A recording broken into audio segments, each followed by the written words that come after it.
নির্বাচনের দিন মানেই দেশের গণতন্ত্রের সবচেয়ে বড় উৎসব। চারদিকে ভোটের আমেজ, আলোচনা আর অপেক্ষা সব মিলিয়ে ভোটারদের মধ্যে থাকে কাঙ্ক্ষিত ভোট দেওয়ার এক আলাদা উত্তেজনা। সঠিক নিয়ম জানা থাকলে ভোট দেওয়ার অভিজ্ঞতাও হয় সহজ, স্বচ্ছ এবং আত্মবিশ্বাসপূর্ণ। ভোটাররা সহজেই নির্ধারিত নিয়ম অনুসরণ করে তাদের কাঙ্ক্ষিত ভোট দিতে পারবেন।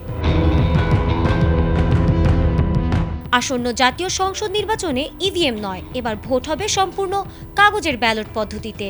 ব্যালট পেপার, ব্যালট বাক্সের মাধ্যমেই ভোট গ্রহণ সম্পন্ন হবে বলে জানিয়েছে নির্বাচন কমিশন। ভোট গ্রহণ চলবে সকাল 7:30 থেকে বিকেল 4:30 পর্যন্ত। নির্ধারিত সময়ের মধ্যেই ভোটারদের কেন্দ্রে উপস্থিত হয়ে ভোট প্রদান করতে হবে। ভোট দিতে যাওয়ার আগে নিজের ভোট কেন্দ্র কোথায় এবং ভোটার তালিকায় নাম আছে কিনা তা যাচাই করে নেওয়ার পরামর্শ দিয়েছে সংশ্লিষ্ট কর্তৃপক্ষ। এতে বিভ্রান্তিও কমবে। সঠিক প্যাড আর সঠিক তথ্য দিয়ে এসব সামলে নিব এক হয়ে। Mona Lisa sanitary napkin. ভোটার কেন্দ্রে প্রবেশ করলে পোলিং অফিসার পরিচয় যাচাই করবেন। এরপর ভোটারকে ব্যালট পেপার দেওয়া হবে এবং নির্ধারিত গোপনীয় কক্ষে প্রবেশ করতে বলা হবে।